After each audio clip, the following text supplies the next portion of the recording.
High, welcome to part 2। এই ব্যাগটা এই অবধি পার্ট 1-এ কালার করা দেখিয়েছিলাম। আজকে এটার ফাইনাল যা যা কাজ আছে সেগুলো কমপ্লিট করব।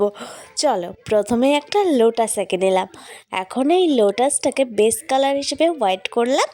এরপরে পিঙ্ক কালার দিয়ে পুরো লোটাসটাকে কভার করে রোজ পিঙ্ক কালার দিয়ে শেড দিয়ে দিলাম। আর এখন আমি বর্ডার করছি ব্ল্যাক কালার দিয়ে।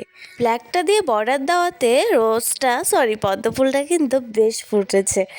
এখন আমি ব্যাগের উপরে ত্রিভুজটা যেখানে আমি স্কাই ব্লু কালার করেছিলাম সেখানে ব্লু দিয়ে একটা কলকায় প্রজাপতি আঁকছি। পর্ণার ব্যাগ পেন্টিং করছে আর কলকা হবে না, এটা তো ভাবাই যায় না। লোটাসের আরেক পাশেও হোয়াইট কালার দিয়ে একটা সার্কেল কলকা করছি যেখানে সাবেকি টাচ কিন্তু রয়েছে। আচ্ছা, তোমাদেরকে এই ব্যাগ ডিজাইনটা ভালো লাগছে? তাহলে কমেন্টে অবশ্যই জানিও কেমন লাগলো। এখন আরেকটা প্রজাপতি করব ওই গোল যে আলপনাটা করেছিলাম তার ওপর। চলো তাহলে প্রজাপতিটা করি। আর তোমরা এত সুন্দর সুন্দর কমেন্ট করেছো, ওর জন্য অনেক অনেক ধন্যবাদ। Thank you so much. এভাবেই পাশে থেকো। তো এখন আমার ব্যাক পেন্টিং পুরো কমপ্লিট হয়ে গেছে।